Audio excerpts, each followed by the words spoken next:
En la vasta tierra de Canaán, bajo un cielo lleno de estrellas que hablaban de promesas eternas, vivía un joven llamado José.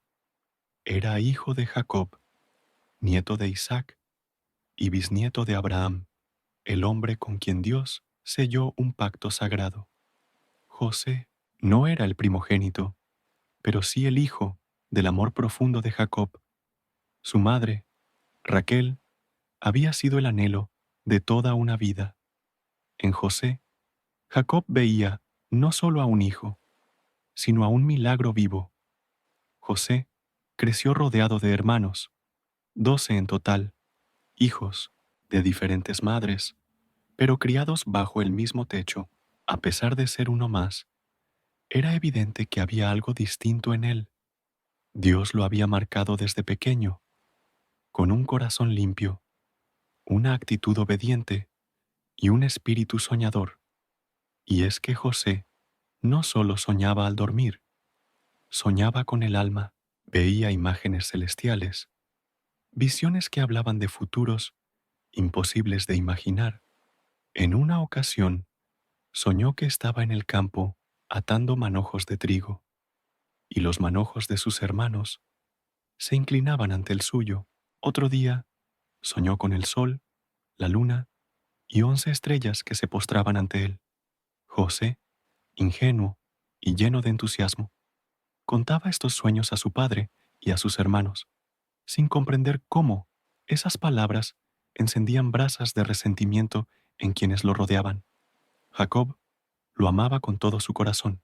Como muestra de ese amor, le regaló una túnica de muchos colores, un manto especial que ningún otro hijo recibió. Era más que ropa, era símbolo de preferencia, y sus hermanos, al ver aquello, no pudieron soportar el peso de los celos. Lo miraban con desdén, murmuraban a sus espaldas y lo veían como un obstáculo, un rival, alguien que debía ser apartado. La semilla del odio fue germinando en silencio, día tras día. Esa envidia no resuelta se convertía en un deseo oscuro, hacer desaparecer al soñador. Pero José no lo sabía. Aún vivía con el corazón puro, confiando en todos, sin imaginar que el camino hacia el propósito muchas veces empieza con traiciones y noches frías. Quien carga un sueño de Dios, también carga una cruz invisible, y José estaba por descubrirlo. Una mañana, Jacob pidió a José que fuera al campo a ver cómo estaban sus hermanos, que pastoreaban lejos. Sin titubear, José obedeció, se puso su túnica de colores y partió hacia una jornada que cambiaría su vida para siempre. Caminó por senderos polvorientos, preguntando por sus hermanos, hasta que finalmente los encontró en Dotán. Cuando ellos lo vieron venir desde lejos, sus corazones se endurecieron aún más. Ahí viene el soñador, dijeron con sarcasmo, y comenzó a formarse un plan frío y calculado. Matémoslo, dijeron algunos, y arrojémoslo en una cisterna. Diremos que una bestia lo devoró. Veamos entonces qué será de sus sueños. Pero Rubén, el hermano mayor, intervino. No quería que José muriera. Propuso que lo lanzaran a un pozo vacío, con la intención secreta de volver más tarde y rescatarlo. El plan fue aceptado, y cuando José llegó, fue sorprendido por la traición más dolorosa, la de su propia sangre. Lo tomaron por la fuerza, le arrancaron la túnica y lo arrojaron dentro de una cisterna seca. El eco de su caída fue el eco de una inocencia rota. Allí, en la oscuridad del pozo, José lloró. Nadie respondió, solo el silencio. Aquel que soñaba con grandeza ahora estaba atrapado en lo profundo de la tierra. Mientras él suplicaba, sus hermanos se sentaron a comer como si nada. De pronto, vieron venir una caravana de mercaderes ismaelitas que viajaban hacia Egipto. Entonces, Judá propuso otra idea. ¿Qué ganamos con matarlo? Vendámoslo como esclavo. Y así fue. Vendieron a José por 20 piezas de plata, 20 monedas por un hermano, por un soñador. Tomaron su túnica, la empaparon con sangre de un cabrito y se la llevaron a Jacob, quien al verla cayó en profundo dolor, creyendo que su hijo amado había muerto. Rasgó sus vestiduras y lloró inconsolablemente. Nadie pudo consolarlo. El corazón del padre estaba hecho pedazos. Mientras tanto, José era llevado lejos, encadenado, humillado, vendido como una mercancía. Atrás dejaba su hogar, su infancia, su familia. En su alma solo había preguntas sin respuesta. Pero había algo que sus hermanos no pudieron quitarle. Dios seguía con él. Parecía el final de una historia, pero en los planes del cielo era apenas el comienzo. El viaje hacia Egipto fue largo, polvoriento y doloroso. José, atado como un prisionero, apenas podía comprender lo que le estaba ocurriendo. Una mañana despertó siendo el hijo favorito de su padre. Esa noche era un esclavo más en manos de comerciantes que no sabían nada de sus sueños ni de su corazón.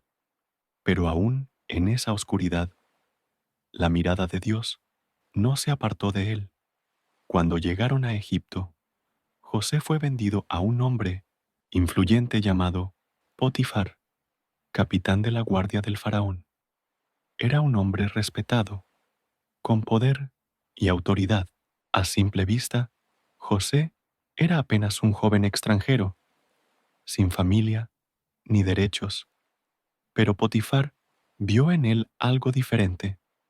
Tal vez fue su actitud, su dignidad silenciosa, o la manera en que realizaba cada tarea con esmero. Lo cierto es que, con el tiempo, Potifar notó que todo lo que José tocaba prosperaba. La Escritura dice, y Jehová estaba con José, y era varón próspero, y halló gracia en sus ojos. Así fue ganando la confianza de su amo, quien lo puso como mayordomo de toda su casa. Desde entonces, la bendición de Dios reposó sobre la casa de Potifar a causa de José.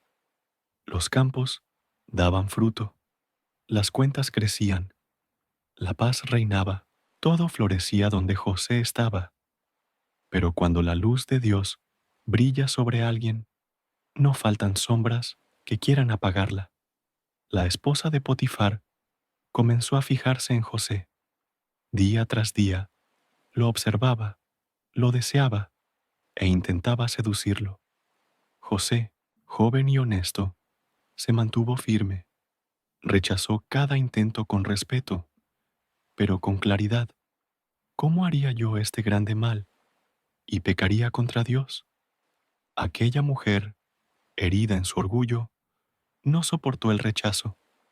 Entonces, un día en que no había testigos, lo tomó por la túnica e intentó forzarlo. José huyó, dejando su ropa atrás. Fue entonces que el corazón de esa mujer se tornó vengativo. Gritó, mintió y acusó a José de haber intentado violarla. Cuando Potifar escuchó el relato, se llenó de ira. No sabemos si creyó completamente a su esposa, pero para mantener su honor, mandó a encarcelar a José, sin juicio, sin defensa, sin misericordia. Y así, aquel que había sido vendido como esclavo, ahora era tratado como un criminal. José fue arrojado a la cárcel del faraón, un lugar oscuro, frío y lleno de olvido. Era el segundo descenso en su vida, del pozo a la esclavitud y de la esclavitud al calabozo. Sin embargo, Dios seguía escribiendo una historia mayor. Dentro de la prisión, José no se amargó, no maldijo su suerte, no renunció a sus principios. Al contrario, siguió actuando con integridad. Su actitud era diferente, tan diferente que el jefe de la cárcel notó algo especial en él, y una vez más, la gracia de Dios lo hizo sobresalir. Le dieron responsabilidades dentro del encierro. José comenzó a encargarse de otros presos, organizó tareas, mostró compasión, aún sin libertad, seguía sirviendo, y en su servicio crecía. Lo que parecía un castigo se convirtió en un entrenamiento silencioso. En esa misma cárcel, tiempo después, llegaron dos nuevos prisioneros, el copero y el panadero del faraón. Ambos habían ofendido al rey y fueron enviados al calabozo a esperar juicio. Una noche, cada uno de ellos tuvo un sueño extraño, profundo, cargado de símbolos. Al despertar, estaban turbados. José, siempre atento, notó su aflicción y les preguntó, ¿por qué están tristes hoy? Ellos contaron sus sueños, y José, con humildad, les respondió, ¿no pertenecen a Dios las interpretaciones? Contádmelos, por favor. El panadero soñó con 3 canastas de pan sobre su cabeza y aves comiendo de la de arriba. El copero soñó con una vid que producía racimos, que él exprimía en la copa del faraón. José, movido por el Espíritu de Dios, interpretó, el copero sería restaurado a su puesto en 3 días, el panadero ejecutado, y así sucedió. Antes de que el copero saliera libre, José le pidió una sola cosa. Acuérdate de mí cuando estés ante el faraón. Háblale de mí, para que salga de esta prisión. Pero cuando el copero fue liberado y restaurado a su posición, se olvidó de José. Pasaron 2 años enteros. José siguió allí, esperando, sirviendo, soñando en silencio. Tal vez las paredes eran frías, tal vez las noches eran largas, pero el cielo no se había olvidado de él. A veces, la demora de Dios no es un no, sino un todavía no, porque el momento del cumplimiento se estaba acercando, y cuando Dios decide actuar, nada ni nadie puede detener su propósito. Pasaron más de 700 días de silencio, donde el único sonido que José oía era el eco de sus propios pasos dentro de la prisión. Día tras día, el mismo frío, la misma rutina, la misma oscuridad, pero había algo en él que no se apagaba, la fe silenciosa de que Dios no lo había abandonado. Y entonces sucedió. Una noche, el faraón de Egipto, el hombre más poderoso del mundo conocido, tuvo 2 sueños que lo perturbaron profundamente. En el primero, vio 7 vacas gordas saliendo del río Nilo, hermosas y saludables. Luego, otras 7 vacas flacas y feas salieron tras ellas y devoraron a las primeras. En el segundo sueño, vio 7 espigas llenas y hermosas, seguidas por 7 espigas secas que consumieron a las verdes. Faraón despertó angustiado. Llamó a todos sus sabios, magos e intérpretes, pero nadie pudo explicar el significado de aquellos sueños. Fue entonces, y solo entonces, que el copero real recordó a José. Con vergüenza le dijo al faraón, hoy recuerdo mis faltas. Cuando estuve en la prisión, hubo allí un joven hebreo que interpretó nuestros sueños, y todo sucedió tal como él dijo. Faraón mandó llamar a José inmediatamente. De un momento a otro, la vida de José cambió. Lo sacaron del calabozo, le afeitaron la barba, lo vistieron con ropas limpias y lo llevaron ante la corte, del encierro al palacio, de la oscuridad a la luz, del olvido al centro del poder. Dios estaba acelerando su destino. Faraón lo miró con expectativa. He tenido sueños y nadie puede interpretarlos, pero he oído que tú puedes hacerlo. Y entonces José, sin arrogancia, con voz serena, respondió, no está en mí. Dios dará al faraón una respuesta favorable. Con humildad, José escuchó los sueños y, guiado por el Espíritu de Dios, habló. Los dos sueños son uno solo. Las 7 vacas gordas y las 7 espigas llenas representan 7 años de abundancia en todo Egipto, pero después vendrán 7 años de hambre extrema, representadas por las vacas flacas y las espigas secas. Lo que Dios va a hacer, lo ha mostrado al faraón. La cosa está firme, y mi consejo es este. Busque un hombre sabio que administre el país, que durante los años de abundancia recoja el alimento y lo guarde, para que en los años de hambre Egipto no perezca. El salón quedó en silencio. Los sabios y oficiales se miraban entre sí. Nadie podía negar que lo que aquel joven hebreo decía tenía sentido. Y entonces el faraón, con voz firme y solemne, dijo, ¿podemos hallar a otro hombre como este, en quien esté el Espíritu de Dios? Y volvió hacia José. Puesto que Dios te ha mostrado todo esto, no hay otro tan entendido y sabio como tú. Tú estarás sobre mi casa, y por tu palabra se gobernará todo mi pueblo. Solo en el trono seré yo mayor que tú. En un solo día, José fue transformado, de prisionero a primer ministro, de esclavo a señor de Egipto. El faraón le dio su anillo, símbolo de autoridad. Le puso ropas de lino fino y una cadena de oro en el cuello. Lo hizo subir en su segundo carro, y donde pasaba, los egipcios clamaban, «Doblad la rodilla». Le dieron un nuevo nombre, Safnat Panea, que significa revelador de misterios.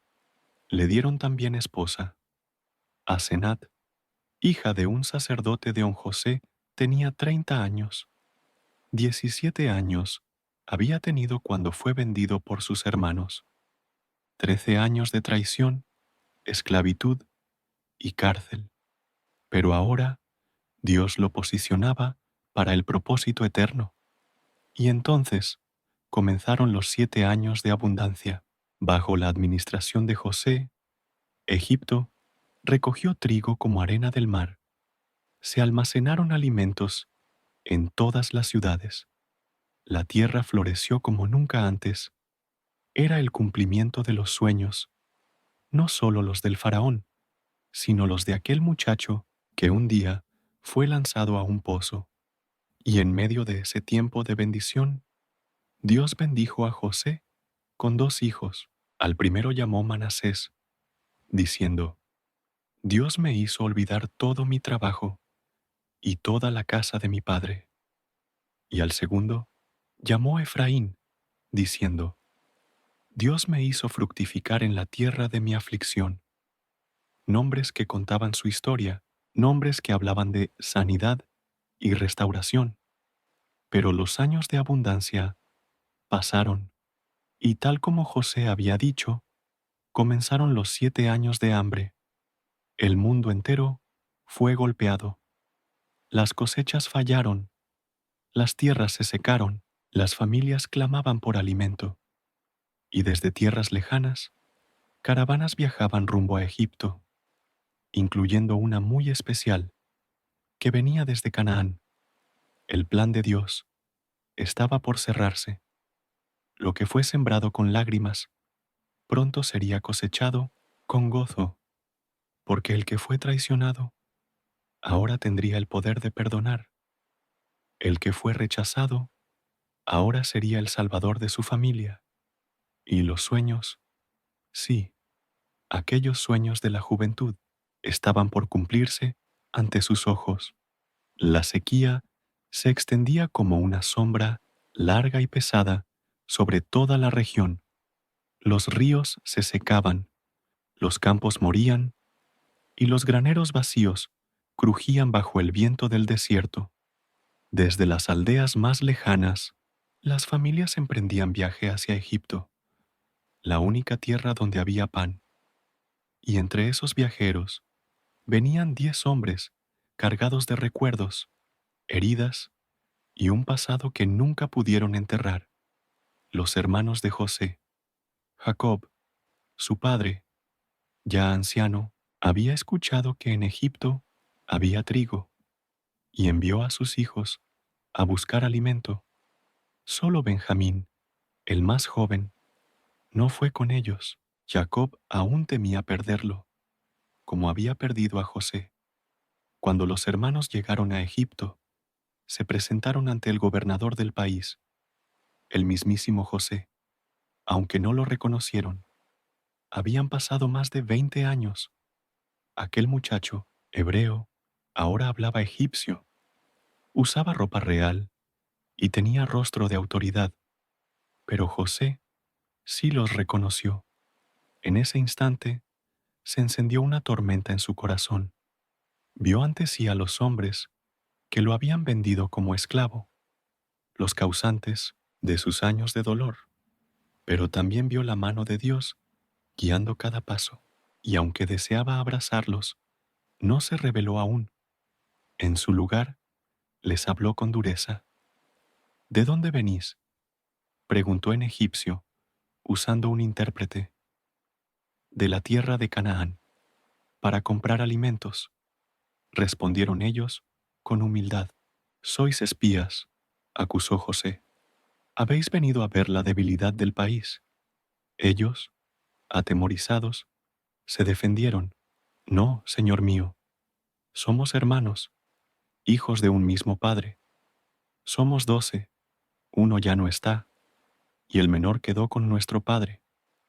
Aquella frase perforó el alma de José. Ellos hablaban de él. Ya no está, como si hubiese muerto. José los hizo encarcelar durante 3 días, y luego propuso una prueba. Uno de ellos debía quedarse preso, mientras los demás regresaban a Canaán con alimento y traían al hermano menor, Benjamín, para demostrar que decían la verdad.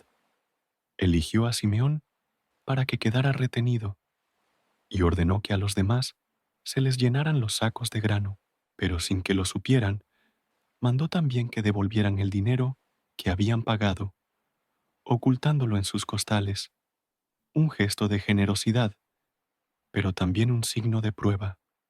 Los hermanos emprendieron el viaje de regreso. En el camino, descubrieron el dinero y se llenaron de miedo. ¿Qué significaba esto? ¿Qué castigo les esperaba? Al llegar ante Jacob y contar todo lo sucedido, el anciano se resistió a enviar a Benjamín. Ya perdí a José, y Simeón está preso. ¿Y ahora quieren que también entregue a Benjamín? Todo está contra mí. Pasaron los días, y el hambre volvió a golpear con fuerza. El trigo se agotaba. Entonces Judá, uno de los hermanos que antes había propuesto vender a José, se adelantó con valentía. Padre, déjalo venir conmigo. Yo me haré responsable de él. Si no lo traigo de vuelta, cargaré la culpa para siempre.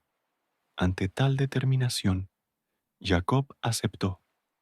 Prepararon el viaje nuevamente. Llevaron regalos para el gobernador y el doble del dinero. Y así, por primera vez en décadas, Benjamín pisó el camino hacia Egipto, sin saber que se dirigía al corazón de su hermano perdido. Cuando José los vio llegar, su corazón se estremeció. Ordenó que los llevaran a su casa, que prepararan un banquete y que todos comieran juntos. Sus hermanos se sorprendieron, asustados. ¿Por qué tanta atención? ¿Por qué tanta amabilidad? En medio del banquete, José se acercó a Benjamín, lo miró con ternura contenida. Era su hermano de sangre completa, hijo también de Raquel. Lo bendijo diciendo: Dios te tenga en su gracia, hijo mío. Y al pronunciar esas palabras, ya no pudo contener sus emociones.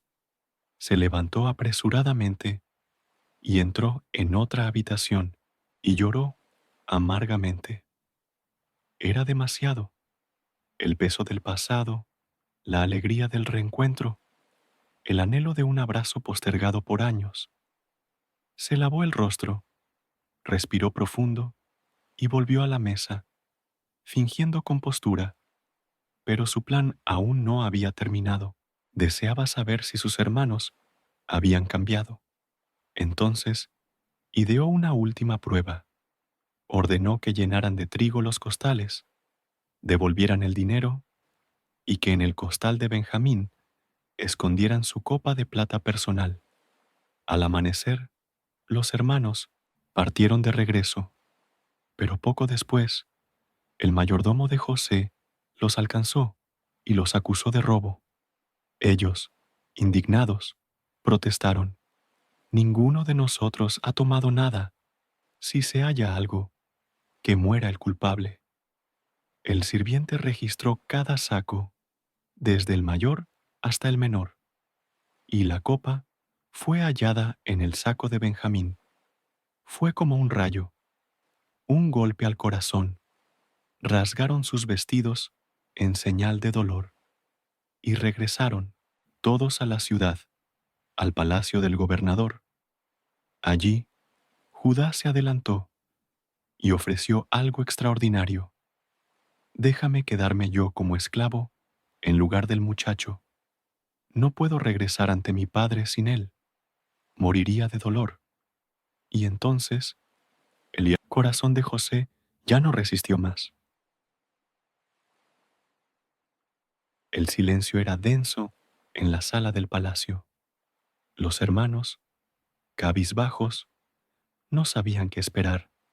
Estaban dispuestos a ser esclavos para salvar a Benjamín, y José, el gobernador, los observaba. Había escuchado las palabras de Judá, tan distintas del joven impulsivo que años atrás lo había vendido por monedas de plata. Los hombres habían cambiado. José sintió una mezcla de emociones arremolinándose dentro de él: amor, dolor, alivio, esperanza. Ya no podía mantenerse en pie bajo el peso del momento. El hombre que había soportado años de injusticia, traición y soledad estaba por romperse. Salid todos de mi presencia, gritó a los egipcios que lo rodeaban. Nadie debía presenciar lo que estaba a punto de ocurrir. Cuando estuvieron solos, José levantó la voz y lloró, un llanto tan profundo que se escuchó en todo el palacio. Los siervos de Faraón lo oyeron. Era el grito de una alma que por fin soltaba años de lágrimas retenidas. Entonces, con los ojos inundados, José habló por fin en su lengua materna. Yo soy José. ¿Vive aún mi padre? El tiempo se detuvo. Sus hermanos quedaron mudos. Sus rostros palidecieron. No podían hablar. ¿Habían escuchado bien? ¿Era ese el joven que arrojaron al pozo? ¿El esclavo vendido por celos? ¿El desaparecido por el que su padre aún lloraba? Sí, era él, José, su hermano. José se acercó con ternura. Acercaos ahora a mí. Ellos lo hicieron temblando. Yo soy vuestro hermano José, a quien vendisteis a Egipto. Pero su voz no era de reproche, era de misericordia. No os entristezcáis, ni os pese haberme vendido acá, porque para preservación de vida me envió Dios delante de vosotros, pues ya ha habido hambre por 2 años en la tierra, y aún quedan 5 más, y Dios me envió delante de vosotros para preservaros posteridad sobre la tierra. No fuisteis vosotros los que me enviasteis aquí, sino Dios. ¡Qué declaración tan poderosa! José no culpaba a sus hermanos. Había entendido que detrás de cada lágrima, detrás del pozo, la esclavitud y la cárcel, había un propósito divino. Conmovidos, los hermanos comenzaron a llorar. José abrazó a Benjamín, su hermano menor, y se echaron sobre el cuello del otro llorando. Luego besó a cada uno, en un acto de perdón completo. Las heridas del pasado comenzaban a sanar. La noticia corrió como fuego por Egipto. Los hermanos del gobernador han llegado. Cuando el faraón lo supo, se alegró. Ordenó que trajeran a toda la familia de José a vivir en Egipto, que no les faltara nada, que vinieran con carros y riquezas y que habitaran la mejor tierra del país. José envió a sus hermanos de regreso con abundantes regalos. Les dio vestiduras nuevas, alimentos y para su padre Jacob 10 asnos cargados con lo mejor del país. Pero antes de que partieran, les dijo una frase memorable que revelaba la profundidad de su carácter. No riñáis por el camino. Él sabía que podrían comenzar a echarse culpas unos a otros, reviviendo heridas. Pero José, ya restaurado, solo deseaba paz. Los hermanos regresaron a Canaán. Se postraron ante su padre con emoción. José vive, es señor de toda la tierra de Egipto.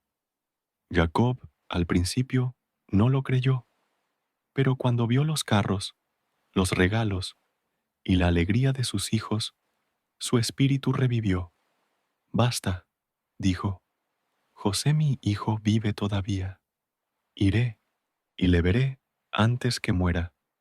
Y así comenzó el viaje de Jacob, el patriarca, hacia el país que un día se convertiría en cuna de una gran nación. El anciano fue acompañado por sus hijos, nietos y todo lo que poseía. En el camino, al llegar a Beerseba, ofreció sacrificios a Dios. Allí, en visión de noche, Dios le habló: Jacob, Jacob, no temas descender a Egipto, porque allí haré de ti una gran nación. Yo descenderé contigo y también te haré volver, y la mano de José cerrará tus ojos. Era una promesa íntima, tierna y firme. Jacob no moriría sin ver a su hijo amado. Dios mismo lo conduciría en ese reencuentro. Al llegar a Egipto, José subió en su carro real, y cuando vio a su padre, corrió a su encuentro. Se abrazaron. José se echó sobre su cuello y lloró largamente. Muera yo ahora, dijo Jacob, ya que he visto tu rostro y que aún vives. Era el abrazo de la restauración, el reencuentro esperado, el final de una separación que solo el cielo había sostenido. Una historia tejida con hilos de dolor, pero bordada con amor eterno. Después del emocionante reencuentro entre José y su padre Jacob, la historia dio un nuevo giro.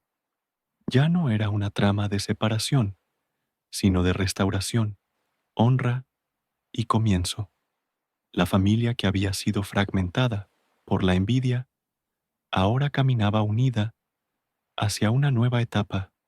José tomó la iniciativa con sabiduría. Sabía que Egipto era una tierra con sus propias reglas, clases y estructuras sociales. Por eso, fue cuidadoso al presentar a su familia ante el faraón.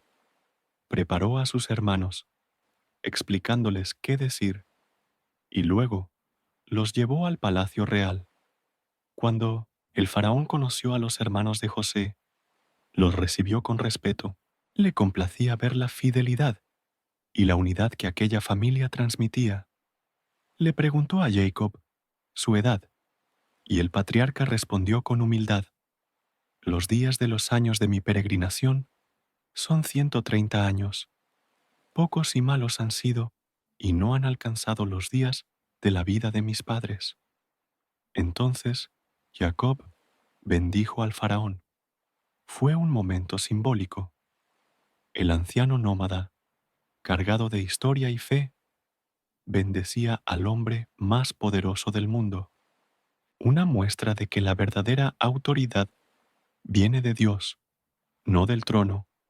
El faraón dio instrucciones para que José ubicara a su familia en la mejor parte de la tierra, en la región de Gosén, un lugar fértil y adecuado para pastores. Allí se establecieron lejos de los egipcios, manteniendo sus costumbres y fe, pero bajo la protección del reino.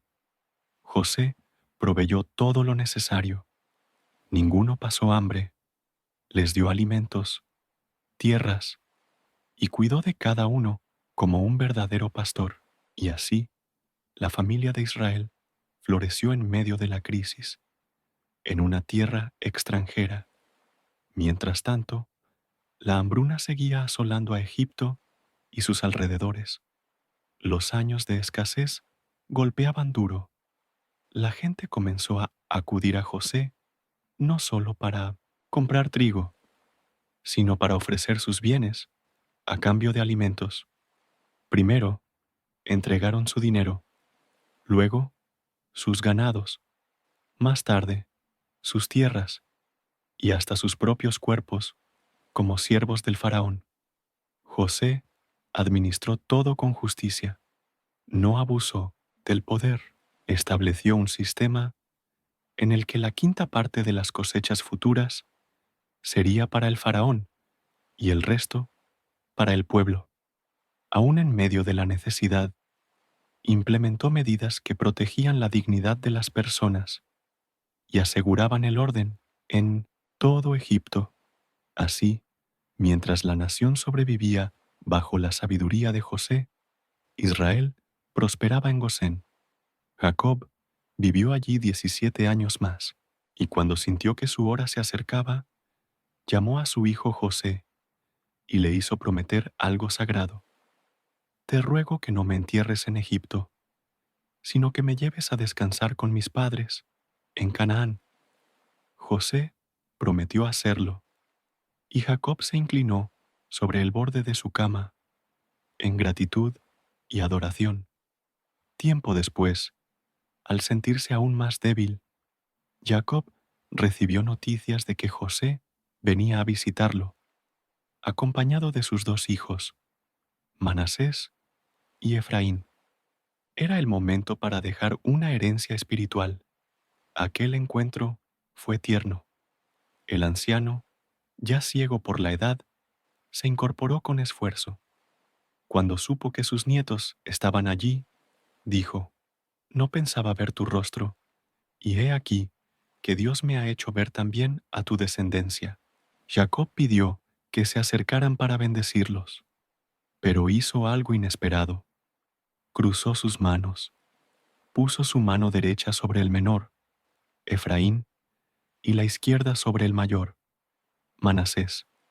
José trató de corregirlo, pensando que era un error por su ceguera, pero Jacob se negó. No lo hice por error, dijo. El menor será mayor que el mayor. Era una señal profética, un acto de discernimiento espiritual. Jacob no solo estaba transmitiendo bendición, sino viendo el destino que Dios tenía para cada uno. Luego, bendijo a José con palabras memorables: el Dios en cuya presencia anduvieron mis padres, el Dios que me ha guiado desde el día en que nací hasta hoy, el ángel que me ha redimido de todo mal, bendiga a estos jóvenes. Jacob El que una vez fue llamado suplantador, hablaba ahora como patriarca lleno de paz, un hombre transformado por años de luchas, encuentros con Dios y la restauración familiar. Antes de morir, reunió a todos sus hijos. Uno por uno, les habló no solo como padre, sino como profeta. A cada uno le reveló el destino de su descendencia. Algunas palabras fueron duras, otras fueron esperanzadoras, pero en cada línea se percibía un hombre que ya no temía a la muerte, y cuando terminó de hablar, recogió sus pies en la cama, exhaló su espíritu y fue reunido con los suyos. José lloró sobre su padre, lo abrazó con ternura y ordenó embalsamarlo según la costumbre egipcia para poder llevarlo a la tierra prometida, tal como Jacob había pedido. El luto fue nacional. Egipto entero lloró al padre de su gobernador, y cuando llegó el momento, José partió hacia Canaán, acompañado por sus hermanos, oficiales del faraón, carros, jinetes y una multitud digna de un rey. Llegaron a Macpela, donde estaban sepultados Abraham, Sara, Isaac, Rebeca y Lea. Allí, José depositó a Jacob junto a sus antepasados, y con eso cumplió su promesa, honró su sangre y cerró un capítulo de la historia con amor y fidelidad. Después de haber sepultado a Jacob en la cueva de Macpela, José y sus hermanos regresaron a Egipto. La atmósfera era solemne pero serena. Aquel viaje no solo había sido un acto de honor, sino también una forma de cerrar heridas y unir la familia en torno a una herencia espiritual. Sin embargo, en el corazón de sus hermanos persistía el temor. Ahora que su padre había muerto, pensaban que José podría desquitarse por todo el daño del pasado. Quizá José nos aborrezca y nos devuelva el mal que le hicimos, se decían unos a otros. La culpa que cargaban desde hacía tantos años aún los encadenaba, aún susurraba mentiras al oído. Entonces, en un acto de humildad y desesperación, enviaron un mensaje a José. Tu padre mandó antes de morir, diciendo, así diréis a José, te ruego que perdones ahora la maldad de tus hermanos y su pecado, porque te trataron mal. Ahora te rogamos que perdones la maldad de los siervos, del Dios de tu padre. Cuando José escuchó esto, rompió a llorar. Le dolía profundamente que aún dudaran de su perdón, que no hubieran entendido que ya los amaba como hermanos. Su corazón no tenía espacio para el rencor. Había aprendido a ver con los ojos de Dios. Entonces, ellos mismos vinieron, se postraron ante él y dijeron, henos aquí por siervos tuyos. José los levantó con ternura, con voz firme y compasiva les dijo, no temáis, ¿acaso estoy yo en lugar de Dios? Vosotros pensasteis mal contra mí, mas Dios lo encaminó a bien para hacer lo que vemos hoy, conservar la vida de mucho pueblo. Ahora, pues, no tengáis miedo, yo sustentaré a vosotros y a vuestros hijos. Estas palabras envolvieron a sus hermanos como un manto de consuelo. Por fin, el ciclo del dolor se rompía definitivamente. El perdón no era solo una palabra, era un estilo de vida que José había aprendido en lo más profundo del pozo, en las noches solitarias de la cárcel y en su caminar íntimo con Dios. Desde aquel día, la familia vivió en verdadera paz. José siguió cuidando de sus hermanos, de sus sobrinos, de todos los descendientes de Israel. se convirtió no solo en un proveedor, sino en un símbolo viviente de lo que Dios puede hacer con un corazón dispuesto. Pasaron los años y José vivió hasta ver la tercera generación de los hijos de Efraín. También los hijos de Maquir, hijo de Manasés, nacieron sobre sus rodillas. La bendición se multiplicaba, y entonces, ya anciano, José sintió que su tiempo en la tierra llegaba a su fin. Reunió a sus hermanos y les dijo: Yo voy a morir, pero Dios ciertamente os visitará y os hará subir de esta tierra a la tierra que juró a Abraham, a Isaac y a Jacob. No hablaba con nostalgia, sino con convicción profética. Sabía que Egipto era solo un lugar de paso. La promesa seguía viva. El pacto de Dios no se había olvidado. Aun cuando sus ojos se cerraran, el futuro de su pueblo brillaría más allá de lo visible. José hizo jurar a los hijos de Israel, diciendo: Dios ciertamente os visitará, y haréis llevar de Nuno aquí mis huesos. Era una declaración de fe. No quería que lo enterraran como un egipcio más. Quería que su descanso eterno fuera en la tierra prometida, entre los suyos, con los patriarcas. Y así, José murió a la edad de 110 años. Fue embalsamado, como se acostumbraba en Egipto, y puesto en un ataúd, esperando el día en que, generaciones más tarde, el pueblo de Israel saldría con poder y gloria, llevando consigo los huesos de un hombre que nunca dejó de creer en los sueños de Dios. Aunque el cuerpo de José descansaba en un ataúd en Egipto, su historia seguía viva en el corazón del pueblo. Los años pasaron, pero su legado no se desvaneció. Aquellos que escuchaban las historias contadas al calor de las fogatas en Gosén recordaban la vida del joven soñador que había transformado una nación. Su ejemplo era una llama que encendía esperanza generación tras generación. Y es que la historia de José no era solo sobre su ascenso al poder, sino sobre cómo Dios puede usar lo roto, lo rechazado, lo traicionado, para escribir un plan glorioso. Cada noche en Egipto, los niños de Israel escuchaban cómo José había sido arrojado a un pozo, vendido como esclavo, olvidado en la prisión, y aún así, Dios nunca lo dejó. Los ancianos contaban cómo el Señor lo levantó y lo colocó en el palacio más alto, no para venganza, sino para salvar vidas. Estas memorias se volvieron sagradas. En ellas, el pueblo encontraba consuelo para sus propios dolores. Si José había sufrido y triunfado, entonces la esperanza seguía viva para todos los que confiaban en el Señor.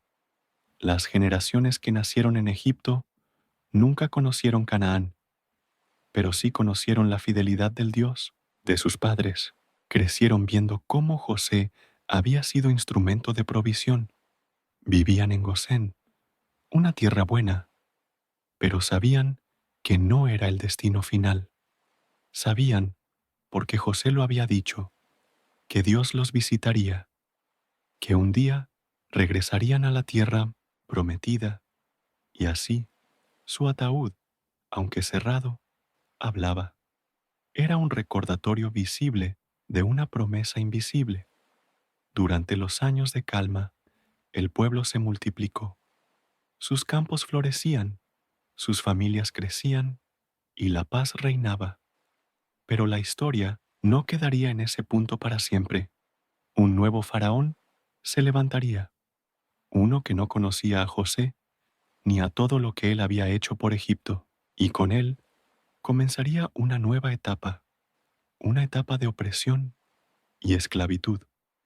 Pero incluso entonces, el recuerdo de José sería un faro de esperanza, porque José no fue solamente un gobernador, fue un tipo, un reflejo profético de Cristo, un precursor del Salvador que vendría muchos siglos después, traicionado por sus hermanos, vendido por unas monedas, falsamente acusado, pero finalmente exaltado por Dios para salvar a muchos.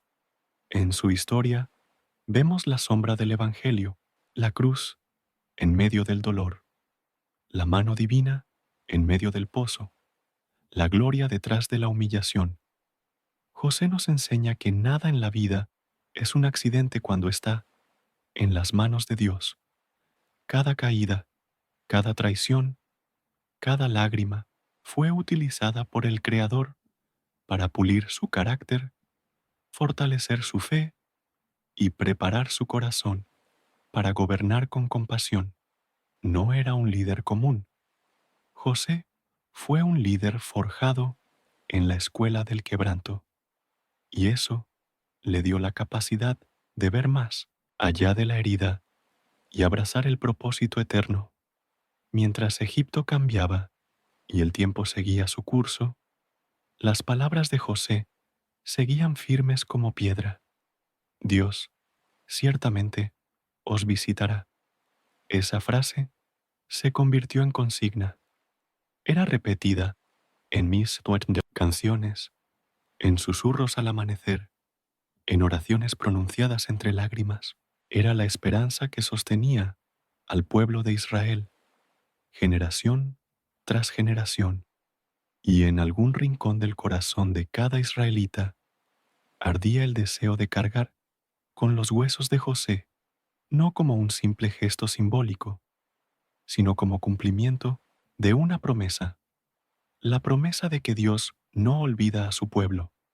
Aquel que fue traicionado y olvidado había dejado como herencia no riqueza ni reinos, sino fe, esperanza y un ejemplo imborrable de fidelidad, porque al final, la historia de José no es simplemente la historia de un hombre, es la historia de cómo Dios transforma la tragedia en victoria, la esclavitud en salvación y las lágrimas en testimonio eterno.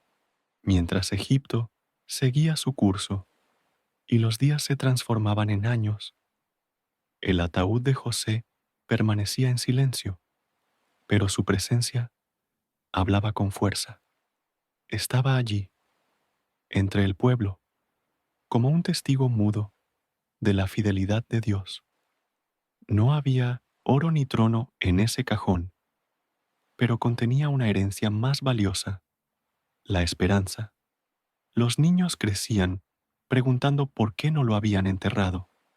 Los padres respondían con reverencia, porque Dios aún no ha terminado su obra con nosotros. Cuando llegue el día de la liberación, sus huesos nos acompañarán. José había dicho, Dios ciertamente os visitará. Y esa palabra no era una simple frase optimista, era una profecía impregnada de fe y convicción. Cada vez que el pueblo se sentía cansado, oprimido o tentado a olvidar sus raíces, miraba el ataúd y recordaba, si Dios fue fiel con José, será fiel con nosotros.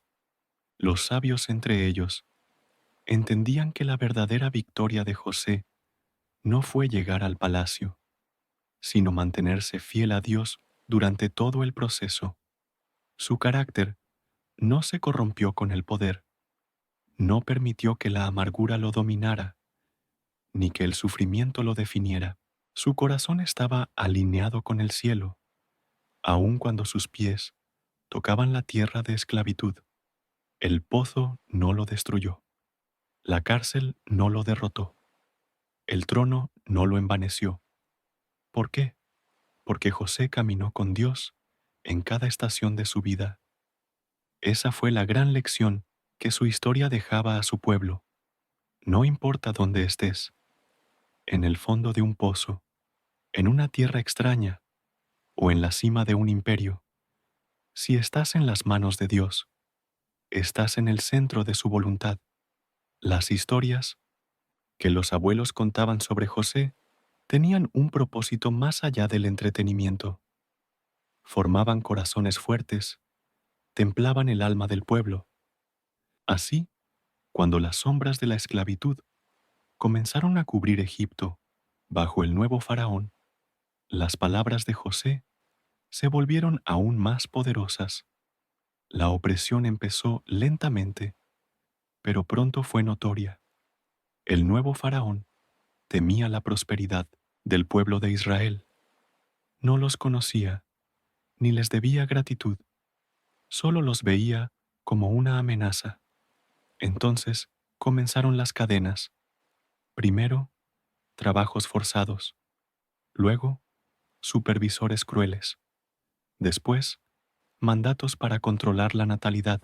Y finalmente, decretos de muerte para los recién nacidos varones.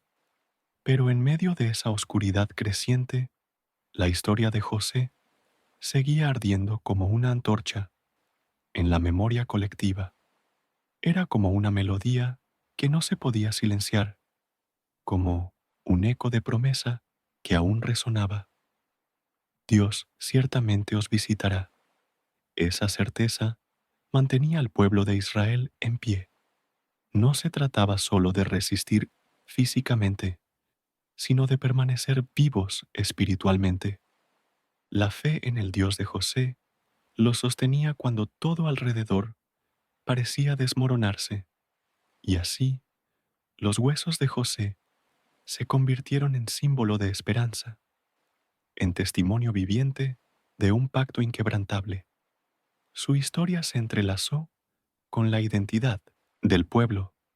En ella veían el poder de la providencia, el valor del perdón, la belleza de la reconciliación y la fuerza de un propósito divino. Un día, sin que nadie pudiera predecirlo, nacería un niño en una canasta de juncos, a orillas del Nilo. Ese niño sería el instrumento que Dios usaría para cumplir la palabra de José. Su nombre sería Moisés. Pero antes de que ese capítulo comenzara, el pueblo tenía que recordar, resistir y creer. Y en ese tiempo de espera, de silencio y opresión, los huesos de José seguían hablando, no con palabras, sino con presencia, no con promesas nuevas, sino con una sola verdad repetida como un susurro sagrado. Dios, ciertamente, os visitará. El tiempo pasó, y el recuerdo de José permaneció como un eco sagrado en las entrañas del pueblo de Israel. Ya no caminaba entre ellos, pero su historia era contada como una herencia viva. En cada generación, los padres transmitían a sus hijos no solo los hechos, sino el espíritu del soñador. José no solo soñó con estrellas que se inclinaban, ni con espigas que lo rodeaban. Soñó con lo imposible. Soñó que Dios podía dar propósito al dolor, dirección al caos, belleza a las cenizas. Soñó que la fidelidad tenía recompensa, que el perdón podía sanar generaciones y que el silencio de Dios no significaba su ausencia. Cada parte de su vida fue una escuela divina. En casa, enfrentó la envidia. En el pozo, conoció el abandono. En el mercado, la humillación. En la casa de Potifar, la injusticia. En la cárcel, el olvido. En el palacio, la exaltación. Pero en todos esos lugares, José caminó con Dios, y esa fue su mayor victoria. No el poder, no la riqueza, no el reconocimiento, sino haber vivido sin perder su fe, sin endurecer su corazón, sin apagar su esperanza. Él entendió, con una madurez espiritual profunda, que la mano de Dios no siempre se ve, pero siempre está, que lo que otros intentan para mal, Dios puede redimir para bien, que los pozos más oscuros a veces son portales a propósitos eternos.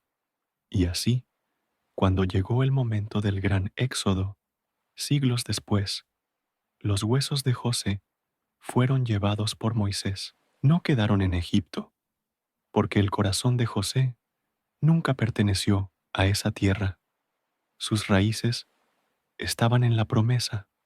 El pueblo marchó, esclavos liberados por el poder del Dios viviente, y con ellos iba el ataúd de aquel que creyó antes que todos, como testimonio de que la fe verdadera no muere, solo espera. Años más tarde, cuando Josué introdujo al pueblo en Canaán, cumpliendo la palabra del Señor, los huesos de José fueron enterrados en Siquem, en el terreno que Jacob había comprado mucho tiempo atrás. Allí, finalmente, descansó el soñador, no como esclavo, ni como gobernador, sino como hijo de la promesa. Su tumba no decía príncipe de Egipto, sino algo mucho más poderoso. Aquí yace el hombre que creyó cuando nadie más creía, el que perdonó cuando tenía poder para herir, el que esperó en Dios y nunca fue avergonzado. Y así concluye la historia de José, una historia que no termina en el polvo, sino que sigue viva en cada corazón que decide confiar en Dios, aún en medio del dolor.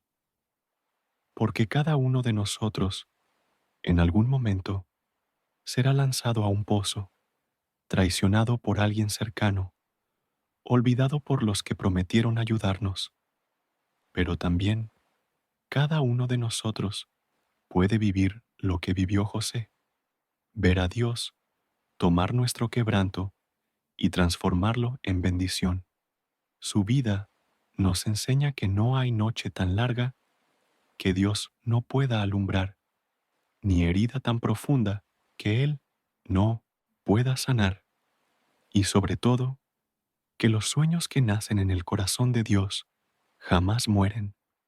Que esta historia siga resonando en tu alma y que, como José, tú también puedas decir, Dios estuvo conmigo todo el tiempo.